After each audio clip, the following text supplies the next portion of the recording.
With their large size, distinctive roar, and social nature, lions are one of the most recognizable animals on Earth. They've also been an uncommon but prominent sight on two of Explore.org's cameras in South Africa in recent weeks.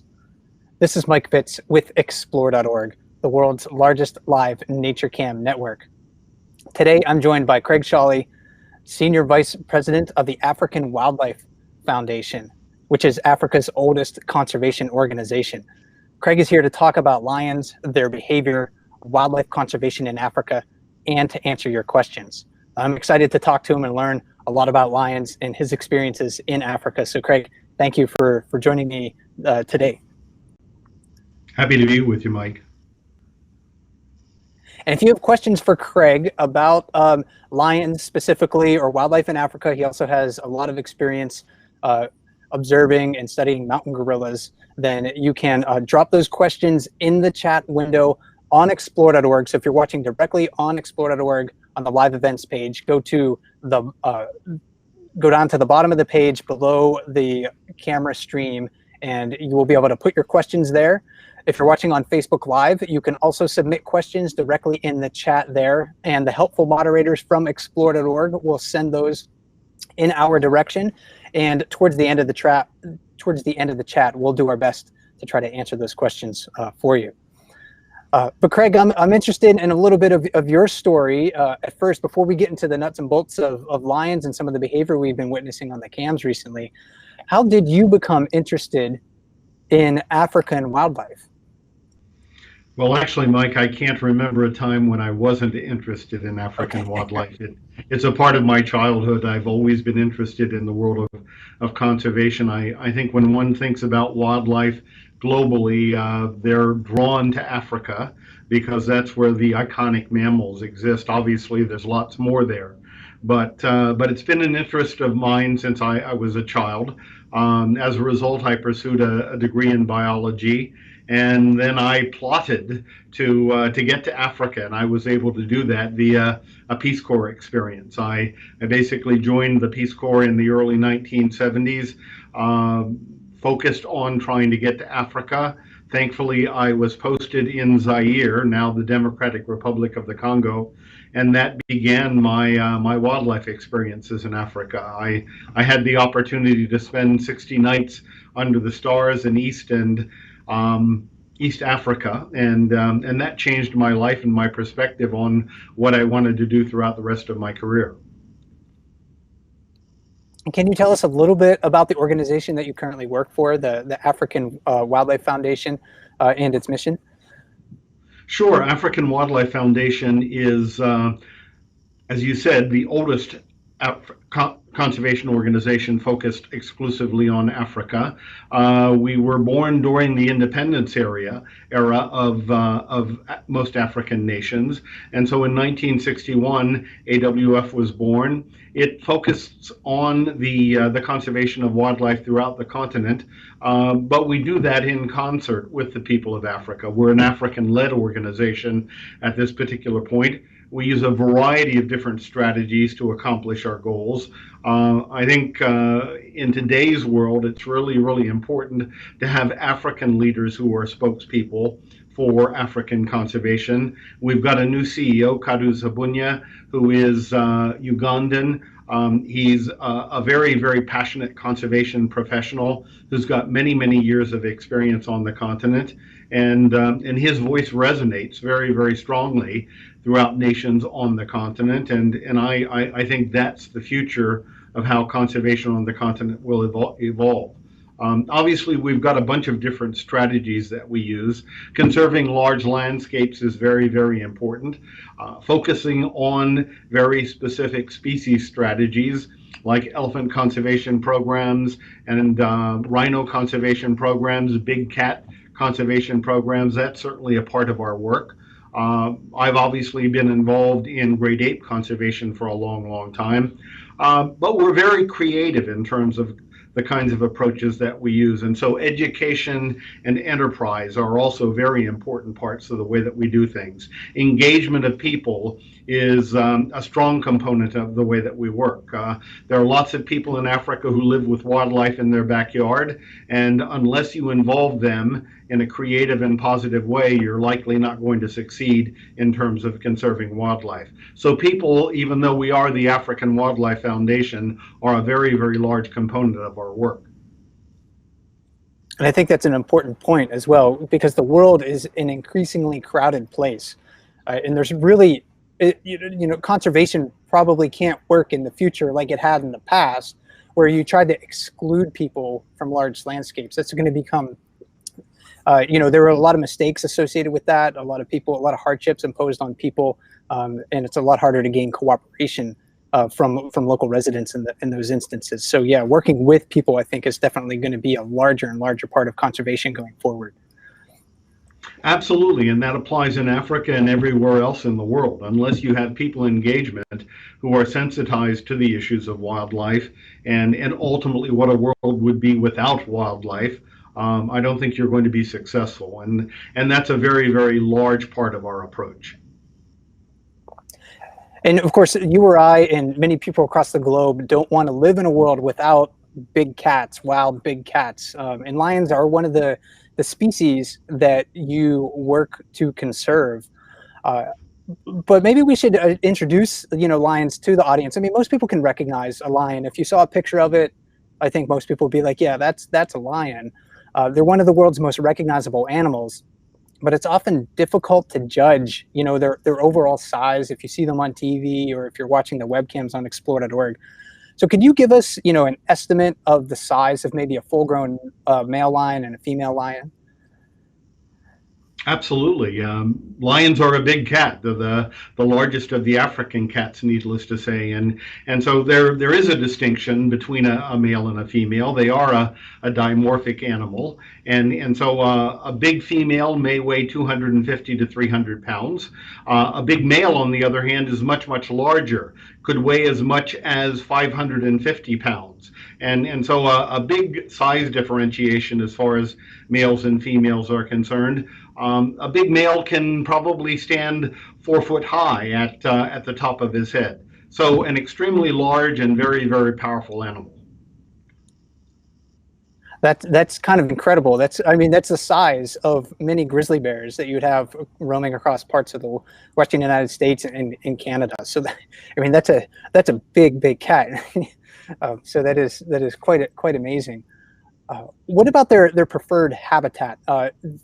Formerly they were found, during the Pleistocene, there were species of lion found across the northern hemisphere into North America even.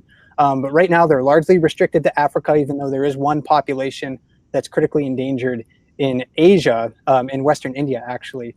So what would the preferred habitat of lion, or what is the preferred habitat of lions today?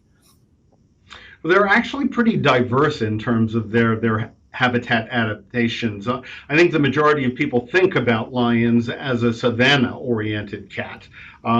That's where one typically would envision them being.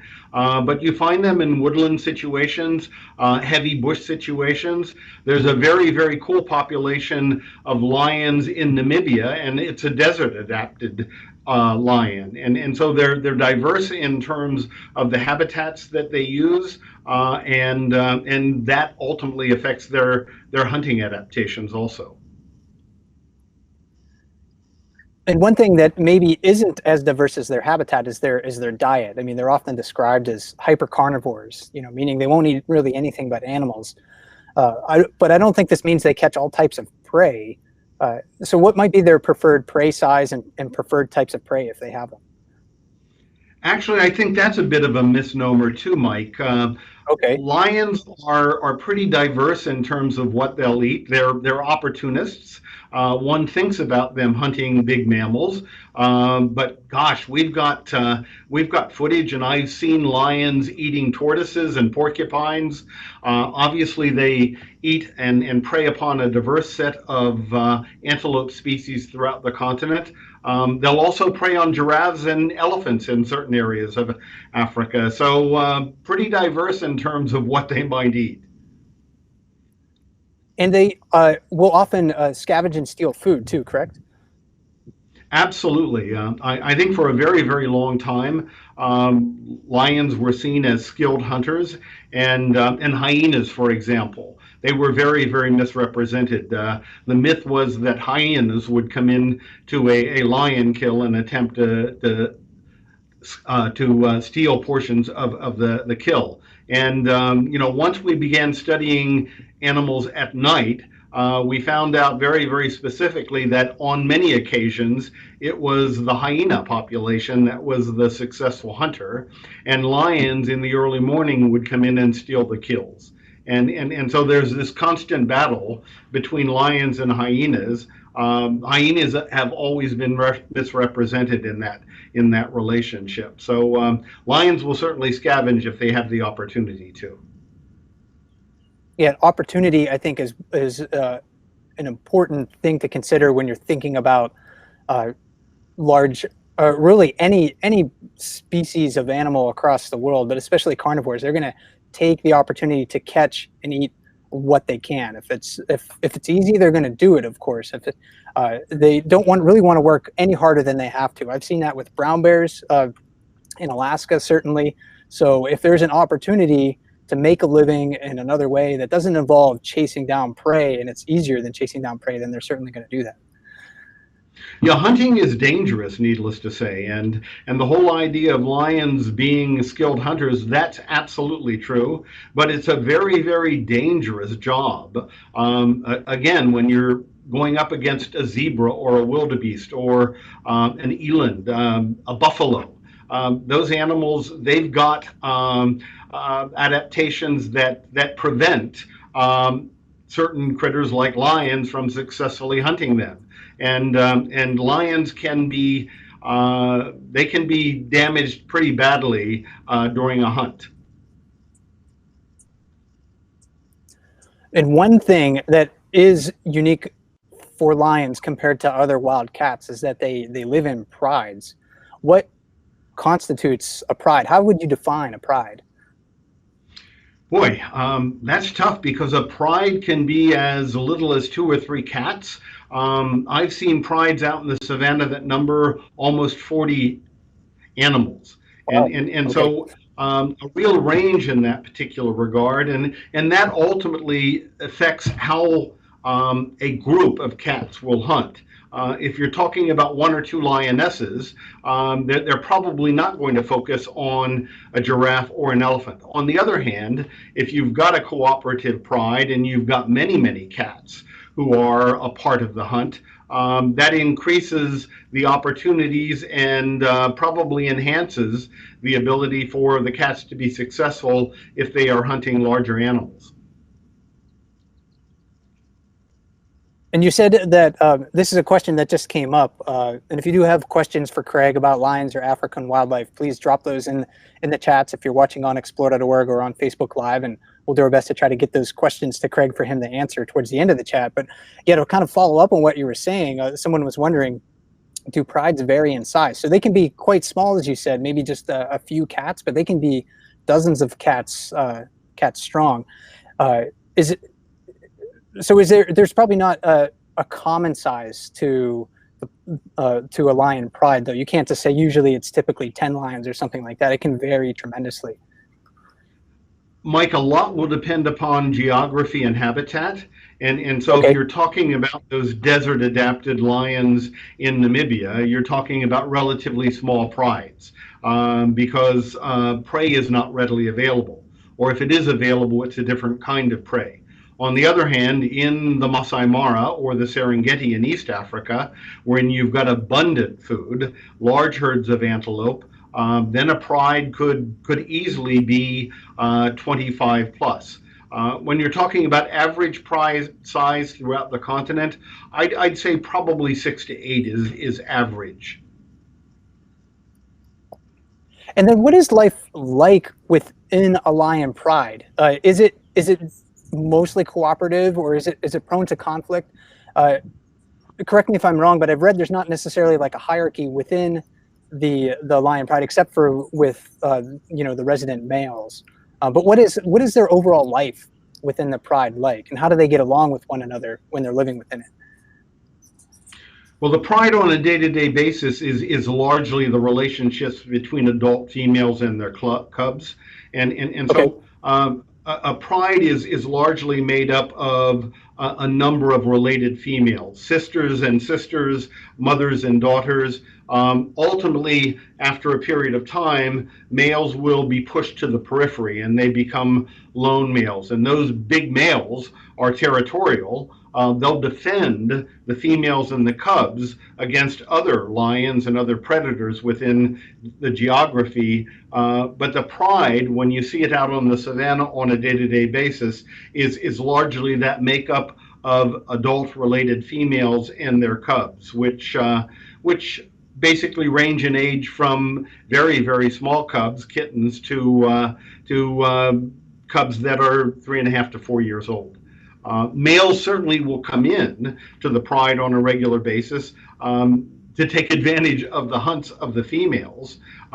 That's not to say that males cannot hunt on their own. They're not nearly as successful. They rely largely on the success of females. I think if you take a look at the body morphologies of males and females, you can see that a female is a large cat, very sleek, very, very powerful. She is a huntress. That's what she's built for. A male, on the other hand, much, much larger, that big mane, he's effectively a warrior. And he's out there competing with other males, but doing so in the context of protecting the rest of the pride. I see on the screen now that you've got two lovely males and one female, and you can see the differentiation there. Those big males are built very powerfully, and they're built to defend the other cats in the pride. One thing that we'll often hear that lions do, or sometimes occasionally on the cameras, through the audio that's attached to them, we'll hear the lions roaring. They're very famous for their roars. What does this vocalization communicate? I think there are several different kinds of communications as far as lions are concerned. The roars that are indicative of a lion, it's a pretty amazing sound. It's a sound of the savannah. You know, certainly when you're in a tented camp on safari and you are surrounded at night by lions roaring, it's pretty special. It really is what makes up the beauty of a safari. You're out in the heart of the savannah, and in the context of being with lions, that's very, very special. But largely those roars, which may carry miles, are alerts to other cats in the area that this is my territory, I'm here, stay out. Or it may be an opportunity for males to locate females and vice versa if a cat is in estrus. Okay. And I think we'll maybe have an opportunity to talk a little bit about some of those other vocalizations when we get to a video clip a little bit later on. But before we get to those clips, I wanted to talk just a little bit about their reproductive biology. You know, in North America, where I am, you know, probably the most well-known social carnivore is the wolf. And a wolf pack is usually defined by just one breeding pair, so a breeding male and a breeding female. It's not always the case, but there can be exceptions, but usually just one breeding male and female in a wolf pack. Lions differ though in that there's more than one breeding female, and females I've read can synchronize their reproductive cycles. So does this what advantages might that provide if you have more than one reproducing female in a pride? Well, I think, I mean, the reality is that does happen. There is synchronization as far as estrus cycles and ultimately births. There's an advantage there in that you've got real bonding that occurs as a result of that between the adult females. But then this whole idea of cross-suckling, that occurs. Other females within the pride can actually take care of another's cubs, and there's an advantage in that. You know, relative to reproduction, the gestation period of a lion is about 3.5 months. So it's not a real long gestation period. You know, when in fact you've got a female in estrus, she becomes very, very solicitous. Males will vie to breed with her. And within a pride, at least as far as related males are concerned, you may have these big coalitions. You may have a single male who's responsible for the territory. It's better yet if you've got a pair of brothers or three or four. I've seen coalitions as big as 5 big males try to defend a big pride of lions. In that particular case, there's a hierarchy as far as the males are concerned, and under normal circumstances, it's the dominant male that has access to the breeding female. But there are battles amongst those coalitions when a female comes into estrus, and they can do an awful lot of damage to each other when in fact they're vying for a female's attention. And does this, having maybe many females or a couple of females with cubs at the same time provide any or create any disadvantages, like during food shortages, times of food shortage? Well, certainly it does. I mean, obviously, a big cat like a lion has got to hunt on a regular basis throughout the week, probably only 25% of those hunts are successful.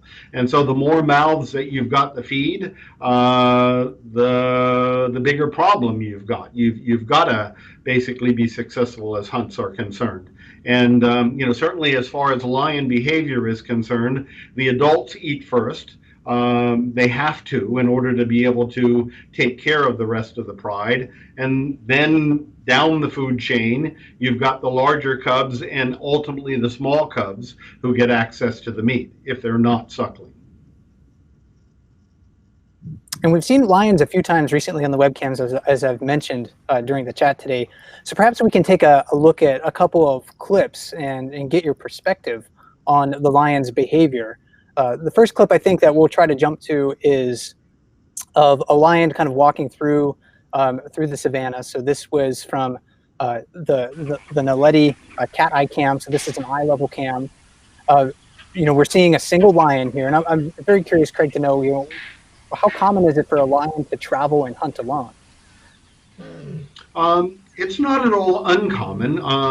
Many times, again, on safari, one will see a single female.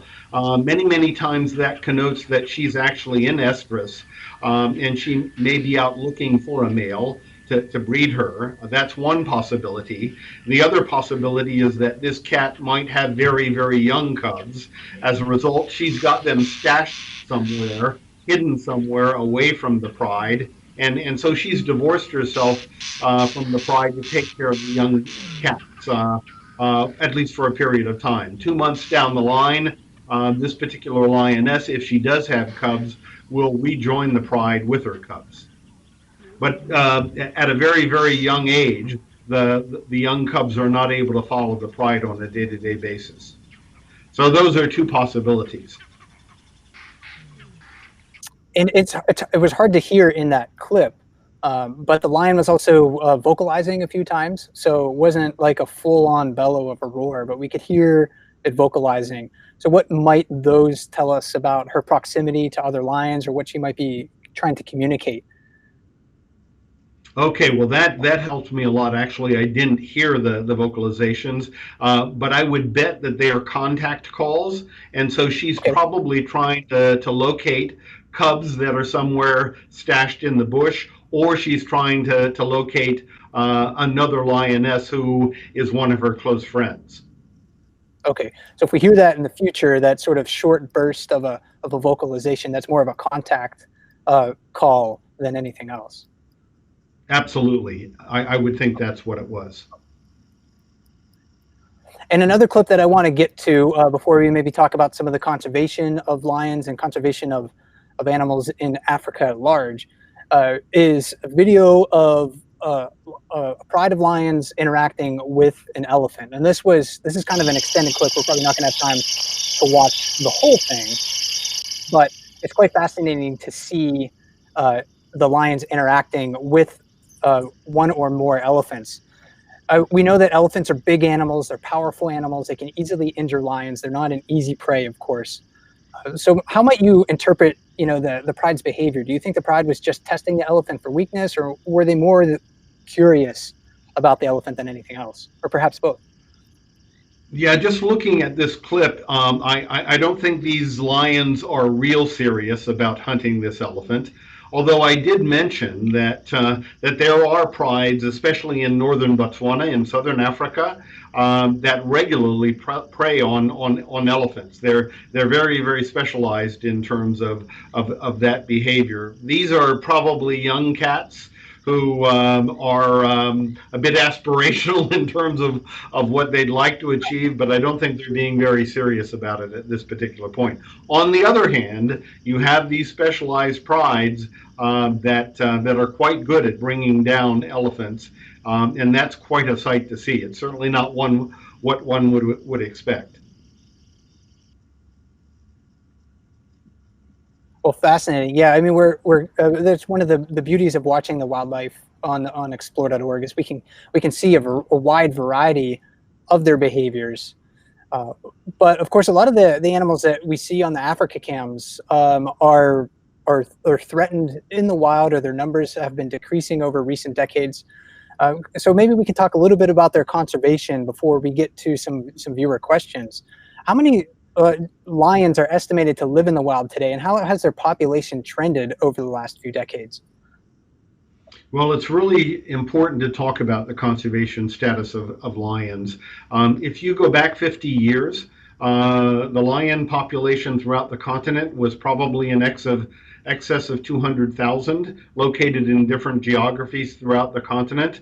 I'm very, very sad to say that estimated lion populations throughout the continent today have fallen to about 23,000. And so lions are endangered at this particular point. They exist in a variety of really, really important range states. You'd probably be surprised to learn that about 50% of the entire lion population on the continent exists in one country. About 10,000 lions exist in Tanzania. The rest of the 13,000 lions on the continent are dispersed widely. And so AWF is an organization that obviously focuses on this kind of species conservation. And we and the rest of the conservation world are very, very concerned about the status of lions in the future. And how might their conservation, let's say the conservation of lions, help protect this other species of wildlife in Africa? Well, like elephants, like like elephants, like rhinos, like the great apes, they're a flagship species. And if they're healthy within a geography, that likely means that you've got very, very viable habitat, which is also good for all the other species that would normally live in that habitat. So protecting species like lions is good for the rest of the ecosystem in a whole variety of different ways. And that's certainly true in North America as well. If there's habitat and a healthy population for things like or species like wolves and grizzly bears, then that means that there's habitat for everything else that can live in that ecosystem as well. One of the things that, Craig, that you mentioned at the beginning of the chat was that the African Wildlife Foundation works with people to people specifically to help protect lions in their habitat. So what are some of the things that your organization does to help people live with lions? I mean, that can be a tremendous challenge, I imagine, if you're a rancher or a herder in Africa trying to make a living, trying to feed your family. Well, you hit one of the major problem areas of lion conservation, and that's human-lion conflict. And needless to say, habitat is being invaded by human populations at this particular point. And so there's an overlay of people and their cattle in lion habitat that does create problems because, as we mentioned earlier, lions are opportunists, and so they'll take advantage of cattle in a habitat if, in fact, they're available. And so preying on cows and preying on goats creates huge problems as far as conflict with human populations. And a lot of the killings that occur, especially in East Africa, are in retribution for those kinds of livestock killings. One of the things that we've done most recently in Tanzania and Kenya is to work with the local Maasai to basically create a different kind of corral for a different kind of enclosure for their livestock when they're penned up at night. And it's pretty simple. Those normal corrals are made of bundles of sticks and bush, not very effective against lions. On the other hand, if you introduce chain link to that equation, you've got a very strong interface between the livestock and the lions, and that can prevent a number of different predators, lions, leopards, hyenas, from killing livestock, and that simple solution has certainly helped reduce these retribution killings that I'm talking about. More importantly, Mike, I think this whole idea of large landscape conservation is really important. And so working with local communities to create conservancies that are big enough to protect viable populations of many different species is very important. An example I can give you in Tanzania is a 45,000 acre ranch that African Wildlife Foundation actually has managed for about the last 15 years. It's an important corridor area between Tarangire National Park, Lake Manyara National Park, and the Ngorongoro Crater. That piece of property was effectively going to be subdivided a number of years ago. We intervened. As a result of that, we have helped protect an important corridor area. Additionally, we've created a habitat that's really safe for wildlife. And so over the course of the last 10 years, that ranch has appropriately been invaded by lion populations. We've got resident prides living on the ranch at this particular point, and there is this separation between lions and the local human population, and that's making a difference. The other thing that we've introduced into the equation is this whole idea of tourism that ultimately pays back to local communities. So developing sustainable tourism projects on Manyara Ranch that ultimately deliver a profit to local communities is another nice formula that allows everybody to benefit from wildlife in the region. And for somebody who's watching at home right now or wherever they happen to be, how can someone watching this chat help to conserve lions and other African animals in the wild? Well, I think the common sense answer is, well, support African Wildlife Foundation. We're an organization who's been at this for the last 60 years, and we've got successful formulas, and those formulas work. We work in a diversity of countries throughout the continent. A lot of that work focuses on species that we've been talking about. And so I would urge folks to take a close look at African Wildlife Foundation, the approaches that we use, and support an organization like ours or one that resembles the kind of work that we do. And we're coming up at the half-hour mark, but I wanted to get to some viewer questions before we end the chat here. So one of the questions that came up, I actually had this in my list to ask Craig, but somebody asked it as well. But do you have a favorite African animal, and why? Why is it your favorite? Wow, that's a very tough question. I'm obviously very biased because my field work is focused on mountain gorillas. I've got thousands of hours with mountain gorillas in the field. I worked with Diane Fossey way back when. I directed the Mountain Gorilla Project in Rwanda for a number of years, and so mountain gorillas would rank very high. But in addition, two of the animals that we've been speaking about on this chat, elephants and lions, rank very high also.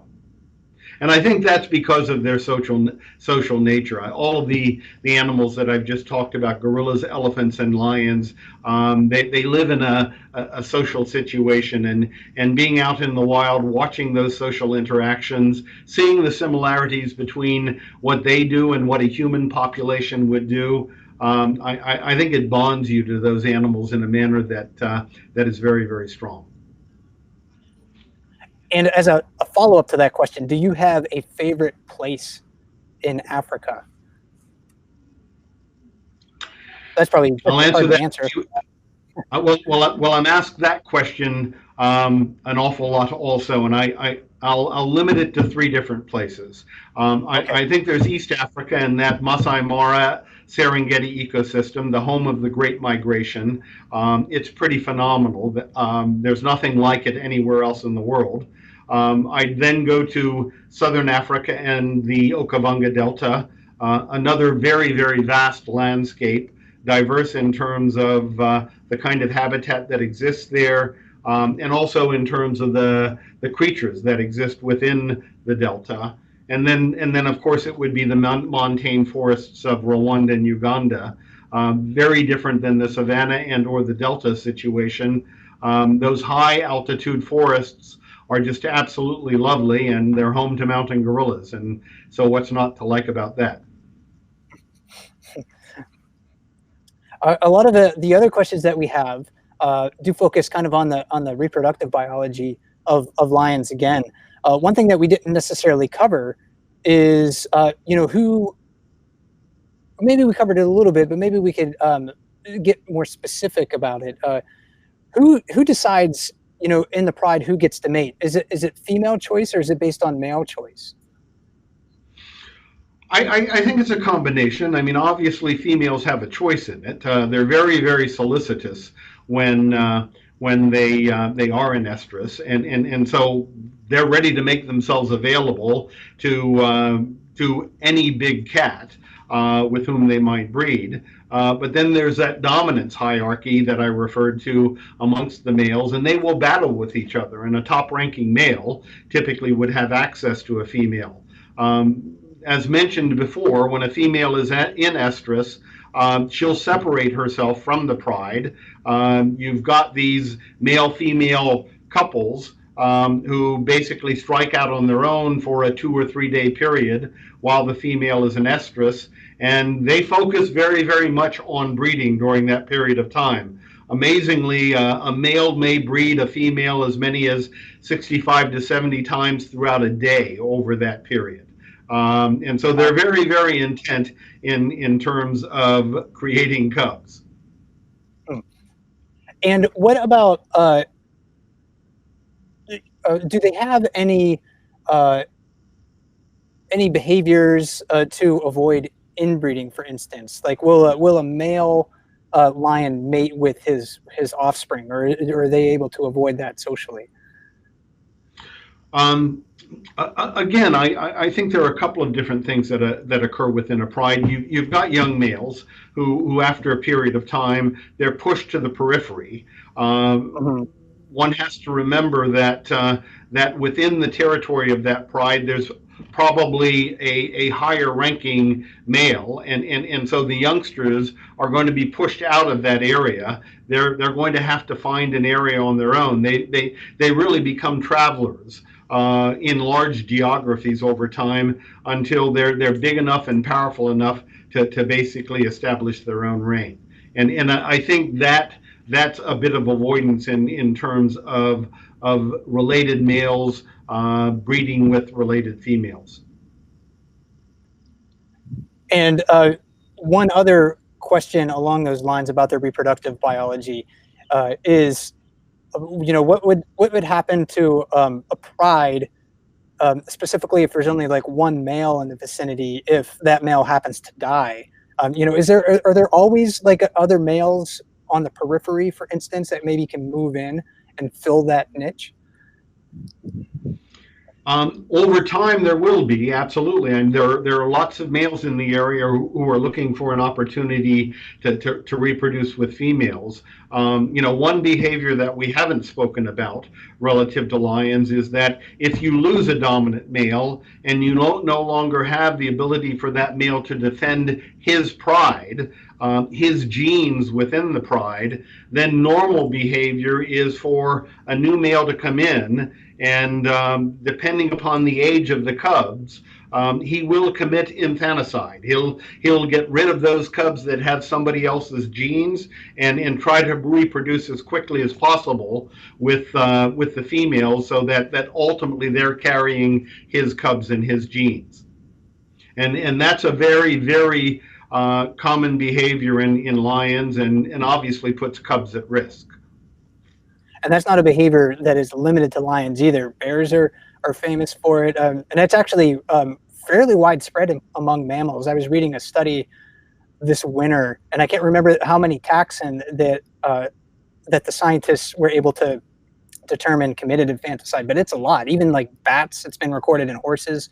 So it's one of those, you know, from a human perspective, it seems like a bad thing. But from, you know, when we flip that, we think about it from the male lion's perspective, who's trying to sire his offspring. It's a remarkable reproductive strategy. So when I think about those things, I try to not impose, you know, my own sense of ethics or morals on that behavior, because that's just the way that these animals end up behaving. Absolutely. No, I don't think it's up to us to pass judgment in that particular regard. One finds that same behavior in gorillas. It's not a common practice, but when you lose a dominant male in a gorilla family, there is a possibility that an unrelated male from afar will come in, take over the group, and in doing so, if you've got infants who are still suckling within the group, it's quite likely that those infants will be killed by the new silverback. And I think one more question here before we conclude the chat is how problematic is poaching specifically for lions? Is it widespread, or is it restricted to certain areas? I mentioned that one of the big problems as far as lion conservation is concerned is certainly the human wildlife conflict issue. More recently, and unfortunately, there is a demand for lion bone in certain parts of Asia. And so poaching is on the increase in that particular regard. It's a real problem, and AWF is trying to basically address that in a variety of different ways via Boots on the Grounds program. We've got a pretty fabulous sniffer dog program that is being used in terms of anti-poaching and anti-trafficking units throughout the continent in Kenya, Tanzania, Botswana, Mozambique, Uganda. We've got dogs that have been trained to sniff ivory and rhino horn and lion pelts or bone as it's being illegally transported from one area to another. So big problem, a growing problem, and just one more challenge that we face in the world of lion conservation. Well, your organization is doing a lot of great work to not only protect lions, but many other species in Africa, and to help conserve them in the wild. I don't think any of us want to live in a world where lions are not surviving in the wild. So if you do want to support Craig and his efforts to protect lions and other African wildlife, please go to awf.org. You can also follow them on Facebook, Instagram, Twitter. They have a YouTube channel as well. If you want to watch these animals for yourself, you can do that right now by going to explore.org/Africa. And we have cameras not only in South Africa, but also in Kenya as well. So you can see a wide variety of species. It's quite fascinating and amazing to watch. There's animals on the cameras 24/7. They're active all the time, different species. So really wonderful to see. And I want to thank you, Craig, for joining me today. I certainly learned a lot. My pleasure, Mike. Happy to join you. Thanks for your questions. You're welcome. And again, my name is Mike Fitz with explore.org. I will talk to you soon, and never stop learning.